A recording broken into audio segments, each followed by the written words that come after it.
Hey legends, welcome back to the Mason Cox Show. This is the sporting podcast. AFL round 1 is completed and there are that many stories that have come out of it. Obviously, you got Friday night. We got Geelong versus Collingwood. Yours truly has a few comments on that one. Talk about the Thursday night. We do the whole week of review and we've got another thing because let's say there are some people that got the shit knocked out of them this weekend. We're here to cover it all starting on the podcast now.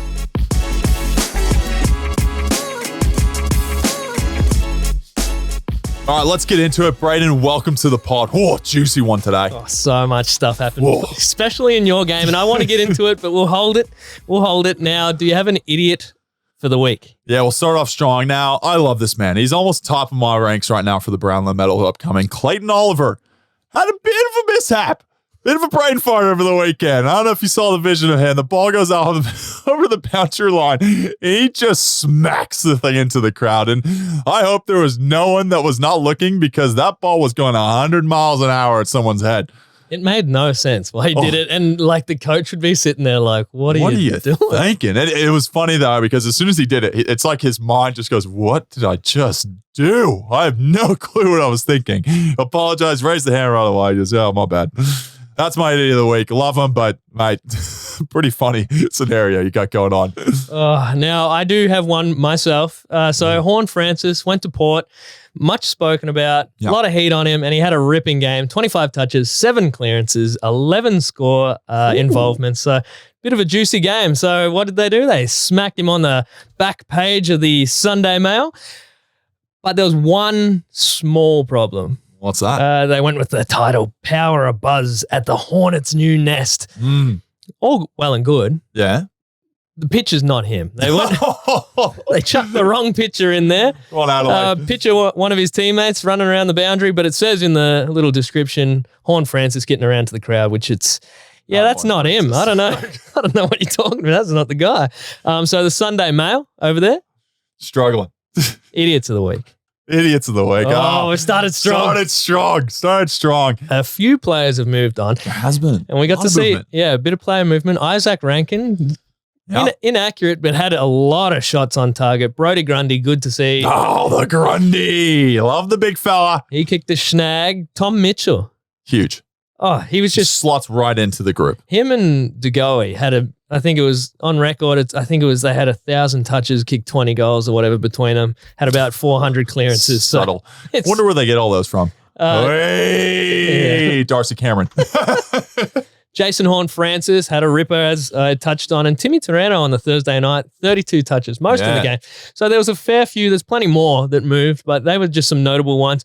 Now, unfortunately, there were a couple of injuries heading into the round and then during the game. So Peter Wright, 2 meter Peter. 2 meter Peter. Injured pre-game. Now, Essendon already up against it. And we don't like seeing a big fella go down. No. He did do my eye, though. He's the reason I have a effed up eye. So you're like, love you, Peter, but now, obviously, we will touch more on the Collingwood game, but I want to pause and take a second because one of our favourites went down on the weekend and it was brutal. So Jeremy Howe went up for a big spoil and/or mark. He could take the miraculous, but he was right up there. Came down. Photo of him too. Aerial. Oh my gosh. Insane photo. Unfortunately, came down on his arm and broke his arm pretty horrifically. Oof. Now, one thing that I thought was really good was the broadcasters didn't show the incident again on replay. Now, we've seen sometimes, like it sounds obvious, but that isn't always the case. Sometimes you see it from 10 different angles and you got to think about family, friends, even just the viewer in general, because it seemed pretty sickening. But what was your experience of that in the moment, seeing the incident? Where were you? And getting across to him, because all the boys got over to him and saw him on the cart as he got taken off. So talk us through it. It was pretty phenomenal. And Jeremy Howe's one of those people, he gives his body on the line, and that was definitely evident over the weekend. And you can see him come off his man and just be in full throttle mode to try to make the spoil. And he got there. He did the job. He got a body spoil and got the ball, I think. And unfortunately, because he had launched so high, and we all know how high Jeremy Howe jumps, he got in the photo, man. He looks like he is 6 meters off the ground. It is insane, that photo. But he launched up there, and like anything, man, you get up that high and you come down, it's going to be a lot of force on the ground. And unfortunately, I'm not sure the details too much, but he broke his arm, and it was pretty substantial. Anytime you see someone like that who's a tough man to like go down and kind of raise the hand like, nah, it's serious right away, it's never a good sign. It's unfortunate. He's the leader of the group. He's one of the best guys you'll ever meet. Never had a bad day. I feel like always has a smile, always has a laugh. And he'll get through this. He's a tough man. We all love him. We'll wrap our arms around him. But yeah, it was tough seeing him. Like I was on the bench, so I didn't really get to be able to get over to him and say anything. And he gets, obviously, whenever it happens, you get rushed away to the ambulance, rushed away to the hospital right away. But yeah, sent the messages and everything else that you can. But yeah, we wish him all the best, and I'm sure he'll be right back to the club as soon as he can. He's one of those kind of people that probably can't stay away for too long, but I'm sure his little one at home is going to love having him around for a little bit longer than usual. And yeah, we just hope he gets back and has a decent recovery, and we can hopefully get him back before the end of the year. Extra salt in the wounds, being round one. You get through the whole preseason, and then to do it round one, yeah, sucks. There is a little silver lining that he just signed his contract going into it. Him and Peter Wright. Pretty wild. Both of them just signed a contract, and then like within a week they get injured. But I guess you got to look at things glass half full, put yourself in that situation. At least now he doesn't have the anxiety and stress over his head of going, oh my gosh, do I have a contract the next year? Yeah, it's a little bit of security and like stuff that you don't have to think of that's in the back of your mind. And it was good that Tom Brown, after the game, came out and gave us an update. He tweeted out like 2 hours after it happened, like, I'm pretty sure, don't quote me on this one, but Jeremy Howe might have broken his arm. It's like, thanks, bro. Riveting, Tom Brown. Riveting, mate. It's the insider word he's got with Dad Ben Press. That's a Dad Ben Press. I'm not going to say too much, bro, because I might not have a job next year. But starting the weekend, let's go back to the Thursday night game because it was so much build-up. Big fan of this too. Big fan of the Richmond Carlton first game of the season. It's two big powerhouse clubs. Oh, it's always good, isn't it? Always a good. And there's so much hype around it. I'm a big fan of this. There's plenty of pressure on both teams out of the gate to perform. Everyone obviously asking, like Carlton last year, stacked team, didn't make finals. Richmond were expected, I guess, to dip, but they loaded up again, and now I guess they're going to make another push for it, of course, but it ended in a draw, and a low-scoring draw at that. She was pretty tight the whole way through, and Dusty came back into a bit of form. It was a bit of Dusty of old, having the preseason under his belt. So the AFL's better whenever Dusty's playing. Yeah, he's playing well. 100%. So what do you think of the draw? It's always going to be the question now of the weekend. It's a bit like whenever an umpire goes for the first center bounce and bounces it out of the circle and recalls it. It's like a lot of excitement, and then it ends in a draw, and you're like, well, neither one of us are really happy at the end of the day. It was a good game defensively. Like Carlton's got a really good back line, so I think that probably shines quite a bit. And Richmond played pretty well too. And it wasn't probably the high-scoring affair everyone wants from a round one match. Don't get me wrong. Like I think we had more points at halftime than they did at full game. So a very stark difference between Friday and Thursday. But yeah, I love the how much it gets amped up in the media, and like how much people love the rivalry that's come about between the two of them, and to have that as the first game, love it. But yeah, it was a little bit at the end. You're kind of sitting there going, oh man, I just wish there was like maybe 1 point difference, where it was like a cool talking point. Oh my gosh, someone pipped the other team, just barely. And yeah, you just kind of wish it was, I guess, like something bigger happened out of it. You just kind of feel like, not empty, but like you just kind of feel like, oh man, that was a lot of effort for minimal reward. Like, yeah, it was the curtain raiser for the Geelong Collingwood game. The draw. Should we go extra time, or we should stick with the draw? I'm okay with the draw, and I think at the moment it's got this too. It's like whenever you get to finals, you can't have a draw. Can't have a draw. It's extra time. Play it out. Figure out who's going to win the game, and then you can actually have the next week sorted. Like you look at that 2010 grand final with Collingwood, like to play another grand final, physically and like insane that they did that. Like mentally, like preparing for something that big and then having to do it again after a week. Oh, I couldn't fathom it nowadays. So I like the way they have the draw. That's fine. Get the 2 points. Everyone moves on. They both get a little bit out of it, but you would leave, as both those teams, they would leave there wishing obviously they had scored one more point. And they had a chance at the end. Like Carlton had a chance at a drop mark, it was like just outside 50. Could have got it inside 50. Just got to kick it through one of the sticks. And that's game.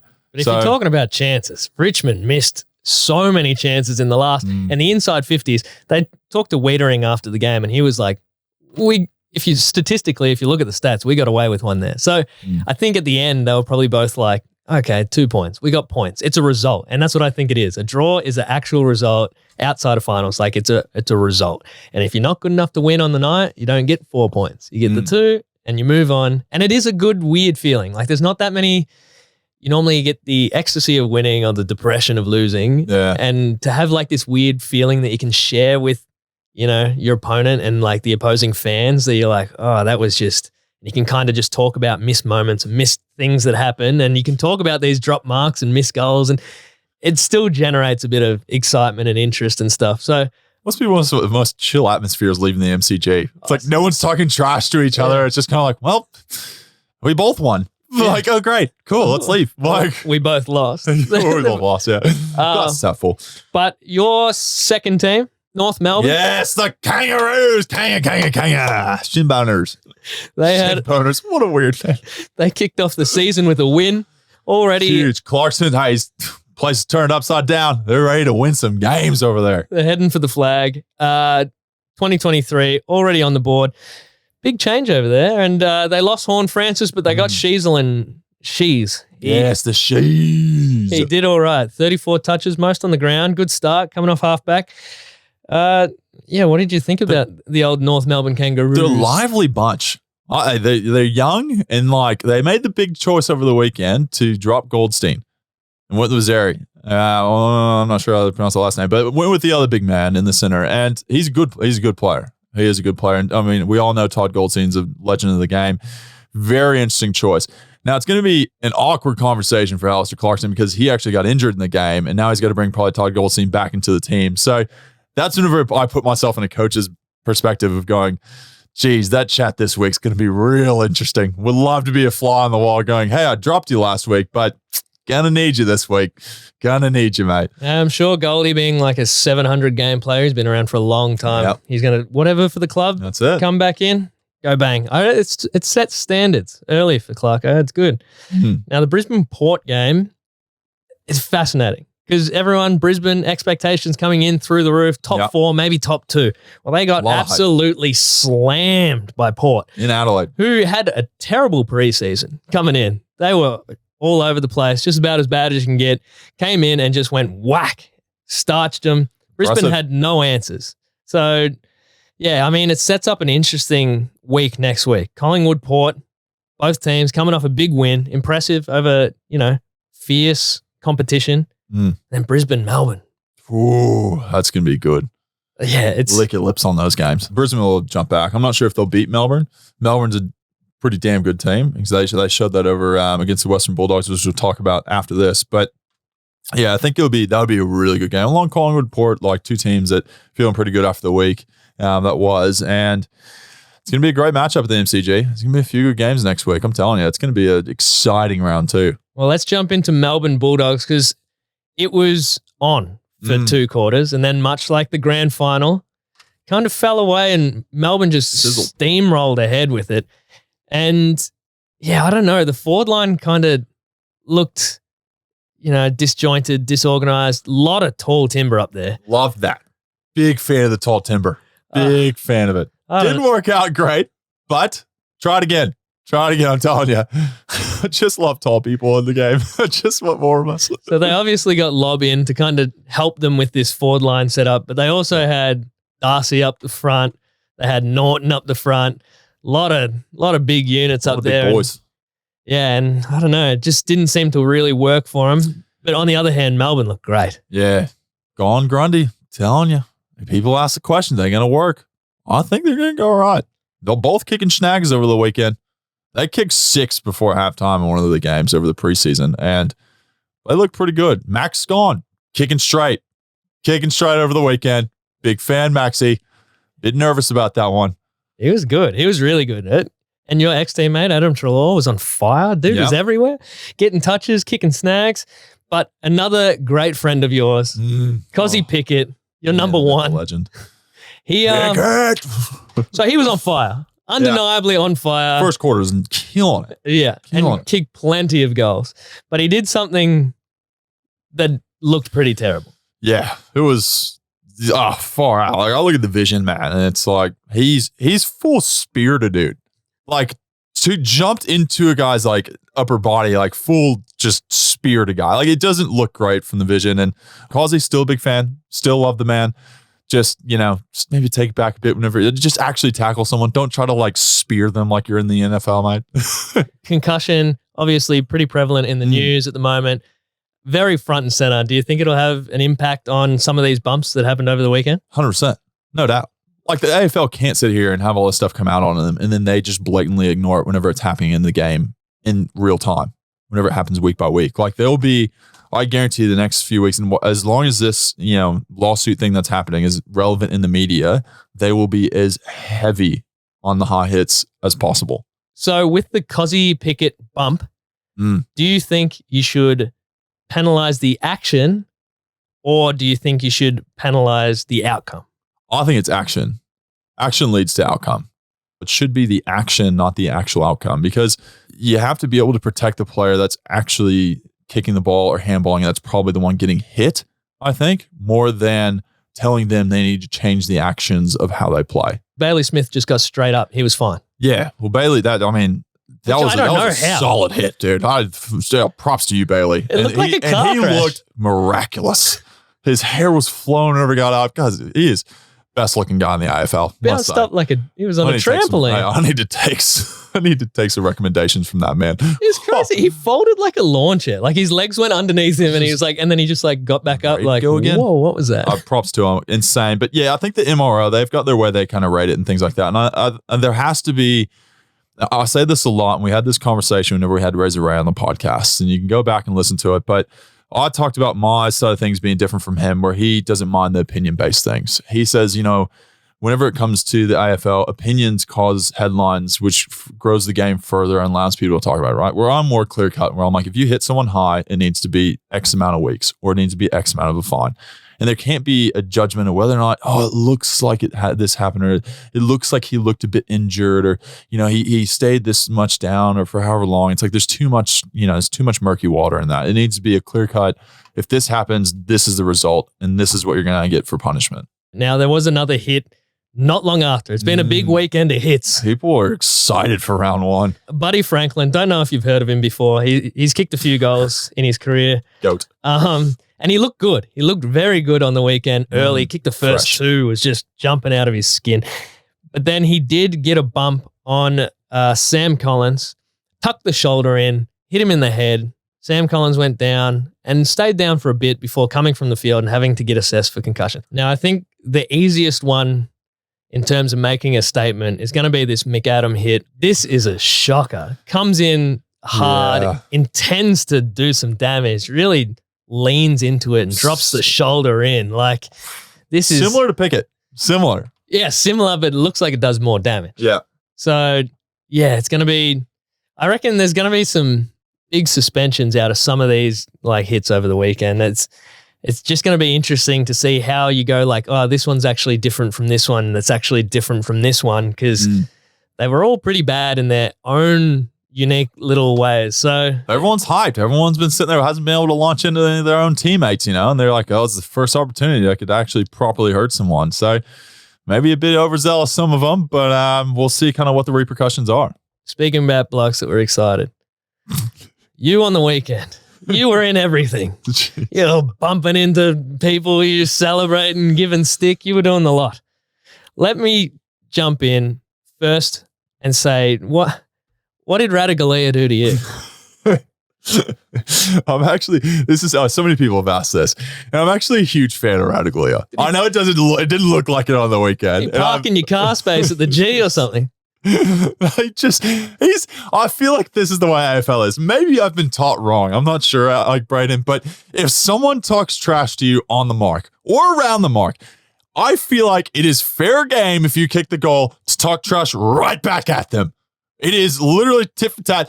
I don't care. If you talk trash and I make the thing, you best believe I'm going to come straight up to you and let you know I did just that. I must say this about Radaglia before we move on, though, because after I kicked that goal, right, you go back and you line up against each other again. I came up to him and said, sorry for being an asshole. that's just how the way I am. And we had to laugh about it, you know? It's like in the moment, you just and he turned around and started chuckling, you know. He knows the type of personality I am, I feel like. And you get back to it, and after like the craziness of the situation, you kind of get back to the subtleness of before the center bounce, and you just kind of have a bit of a laugh together. So I must say this, Radaglia, love him in the back line. He's been a player somewhat like myself who's been in and out of the team over his career. He's had injuries and everything else, and it's great to see him doing well, and he killed it over the weekend. He did really, really well. So I've loved to see him in the back line of Geelong over the full year and see him have a great year ahead. What did he say to you on the mark?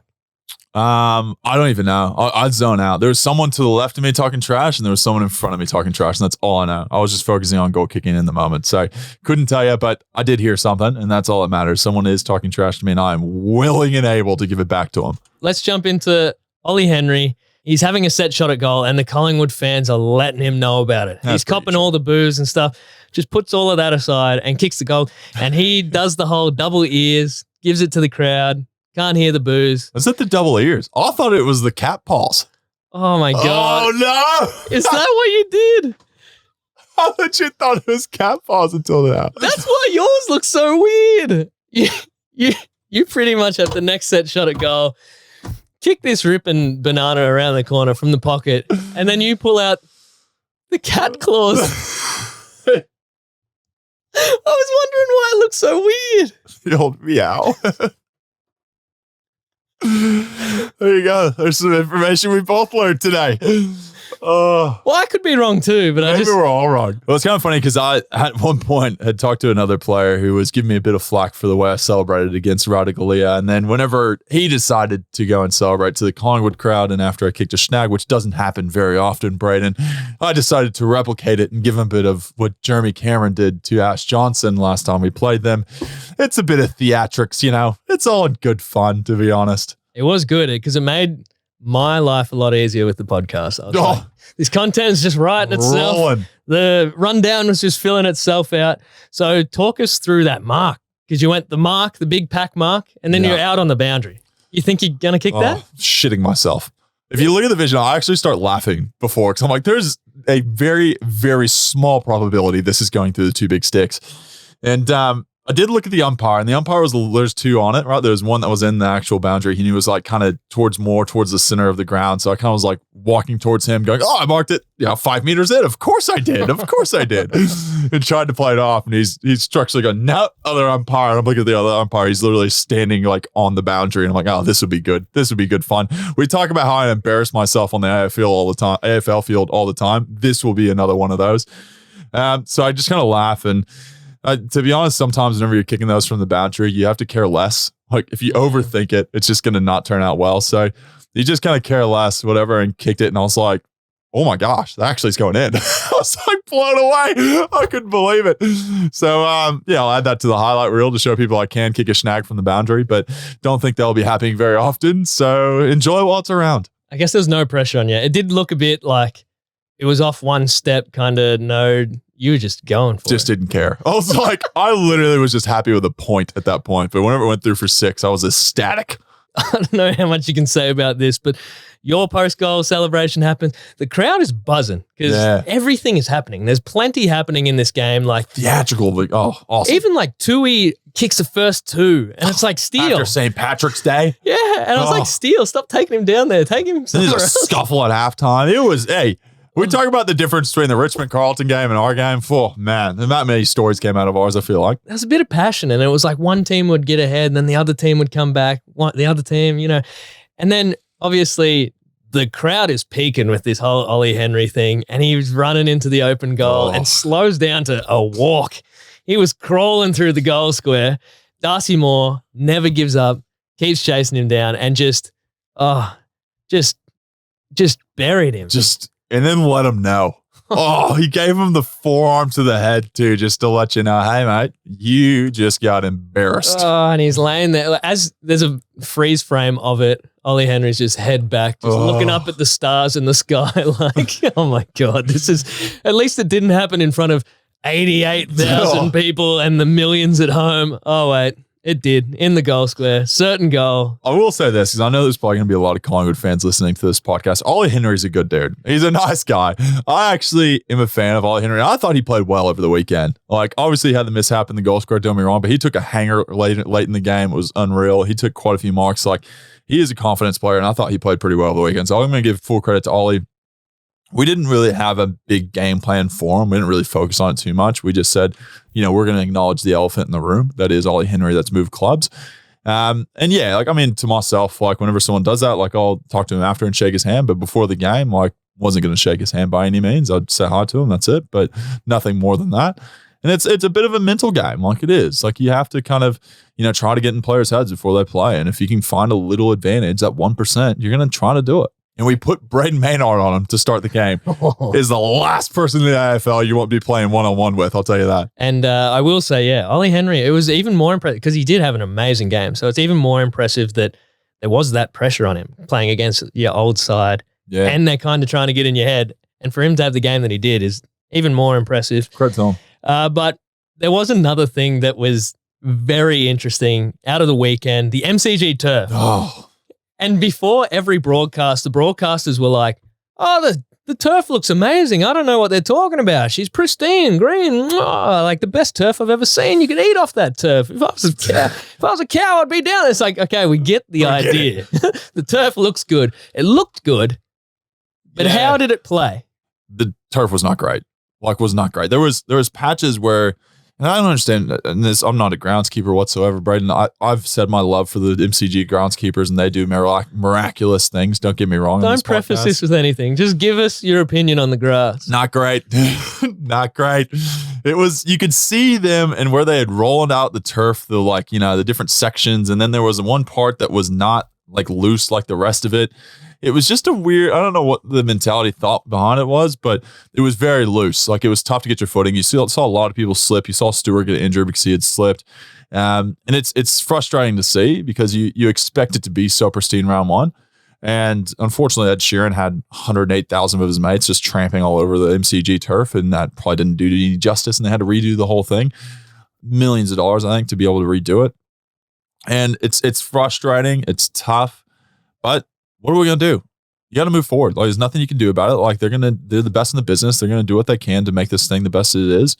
And that's just the facts of the matter. We're just going to have to deal with it as a league. So what was the specific issues with it? Because I think Chris Scott mentioned that it was inconsistent. So, where they replaced it was a difference to where they didn't replace it. On the boundaries was different to so it was just real inconsistent. So it was soft and then firm? Or? Yeah, there's parts, the newly sodded parts are real soft and real slippery. You couldn't really get your footing as much. And then there was other parts closer to the goal where you kind of run out. It looked like it was older turf that hadn't been changed. So that was you could get your footing, you could kind of push off easily like that. Where whenever you're running and you're you kind of, I don't know, mentally you're kind of it's soft turf or it's hard turf. But whenever it's in between the two, and then sometimes you have a little bit of a, kind of a little hill where the difference in the two kind of types of turf is, it just throws you off a bit. So I'm not saying there's any excuses made, but I will say it wasn't the greatest ground I've ever played on, and I'm hoping they fix it soon because, you hold MCG as one of the best places in the world to play,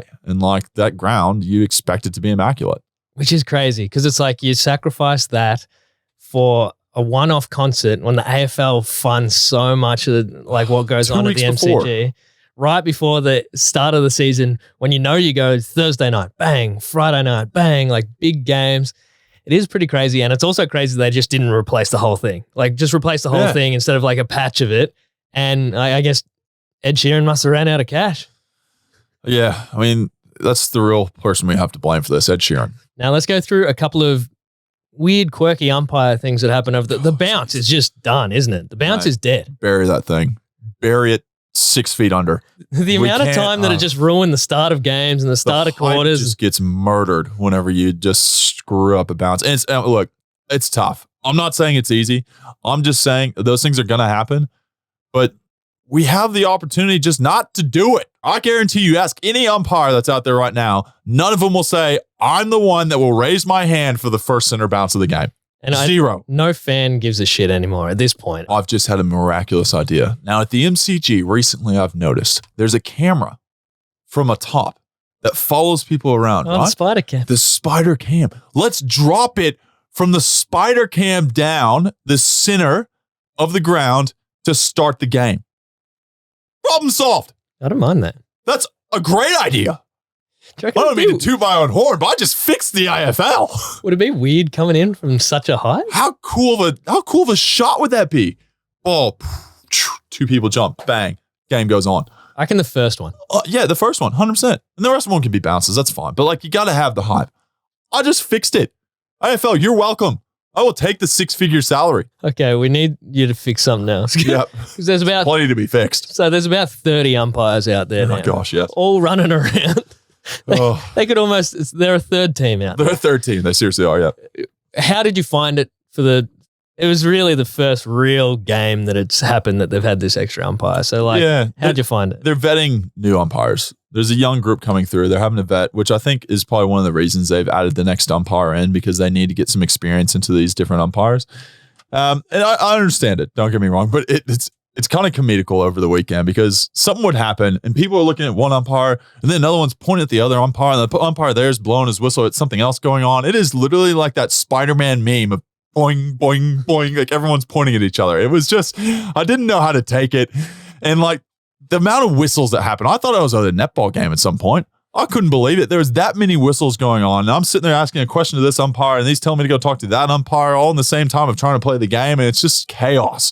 It used to be just kind of one person would make the call. You'd look at him. He'd make the decision, wouldn't pass you on to anyone else. And that was how it was. I don't know, the extra umpire, maybe they're still trying to get it sorted out. I'm not really sure, but it's caused a bit of confusion for players. I'll say that. All right, let's jump into a quick preview before we wrap things up. And let's just jump straight into the Collingwood-Port game because last year, Collingwood-Port at the MCG, it was close, but it wasn't the traditional Collingwood coming back from behind. Collingwood was up and Port came home with a bit of a wet sail and you guys held on by 6 points. Do you reckon it's hard to get a grasp of how good they're going to be because the pressure is on them, but like round one, they just came out and went bang. Mate, dominated Brisbane. I've always rated Port. I think they're a good team run by Ken, who's a great coach. And they've always been a sneaky team, I feel like. Port's never been really in the past 5 years, people have gone, top 4 Port Adelaide.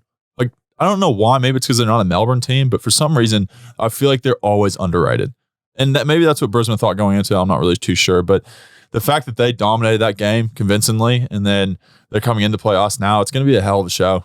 Hell of a show. And I'm excited because I've always rated Port. Like I said, I think they've always been underrated for years now. They've got a good team. Horn Francis now is, I guess, in a happier place and he's playing well, which is a very interesting, sidebar to this whole conversation. But the forward line does plenty. That's what it's going to be. It's going to be hopefully a high scoring game again, like another attacking shootout. It'll be wild, man. I think there's going to be a lot of goals. Hopefully, we get a few more than them. But it's going to be an exciting game. Between that and then the Melbourne and Brisbane game, those are the two to look out for. I think those are going to be the two very interesting games over the weekend. Carlton Geelong too. I forgot about that one. Yes. If Carlton come out and start, there's no wins. They got a draw and a loss. I don't even know, an 0-1-1? Is that? Yeah, that's the way it works. Or Geelong is like 0-2. Yeah, Geelong's got a few injuries, man. I mean, like, there was so many injuries over the weekend, I feel like, with us and them. And I actually felt for him. Stewart's like, he's a hell of a player for Geelong, and he's a very important player for their back line. And whenever he went down, you can definitely see how it affected them. And DeConing also was in the back line, definitely struggled. It was such a weird injury. Like, he just walking backwards and fell over. Yeah, I don't know what the details to that were, but... Because that's what everyone was trying to blame the turf for everything. Yeah, I don't think they're trying to blame. I just think it was quite unfortunate for him. Like, Tomahawk's obviously coming back from an injury, and then them two going down, or not going down, but like getting injured, Tom going down, then DeConing played the rest of the game. But not a great outing as far as the injury for them. So that'll be interesting to see how they kind of react to that, playing a big game against Carlton. How do you cover Jeremy Howe's out? Billy Frampton. Oh, Big Bill. Oh, Big Billy. Choo-choo. Choo-choo. That'll be interesting to see. So you'll roll him out for the first time against Port, so that'll be exciting. And a lot of big, Brisbane, they could be 0-2, coming off a couple of... It was a good weekend. It was great fixturing because, like, the big teams versus the big teams and some of the mid-table teams versus the mid-table teams. So it's off to a good start, and then they've backed it up with round 2. So I think we'll get a pretty. You always don't want to do that thing where you write off teams after like 2 rounds, but you're coming out and it's like if you're 0-2 to start the year and the pressure starts to mount on you. Say 0-2, but then it's a 23 game season. Like there is still 21 games to go after that, and everyone makes these huge headlines of like 0-2. It's like they might have played 2 good teams to start off the bat. You know, like it happens. Hey, Carlton were 8-2 last year, and. That's you're speaking this again. I'm not doing this. This isn't me. This isn't me, Carlton it's just fans. proving your point. It doesn't matter if you... I've said this. Carlton, top 8 this year. I've said it. That's a statement 101. That's what Carlton, I reckon. Top 8. Top 4. Top 2. Ooh. Flag favorites. Ooh. There you go. Well, we might have to end on that little juicy nugget by Braden. Carlton's flag favorites for Braden Cox, everyone. But in all honesty, that is a massive round 1. We're excited for round 2. Like we said, there's some big games to be played. And we want to say thank you so much for tuning in. Very exciting stuff next week on Tuesday. We release the sports podcast. We'll have the wrap up of round 2, all the major stories that have come out of it. And we will be able to inform you on what were the important things that happened over the weekend. But in all honesty, thank you so much for listening to the sports podcast. Follow us on all the socials. Follow us on all the different places you listen to your podcast. And thank you once again for tuning in. Yeah.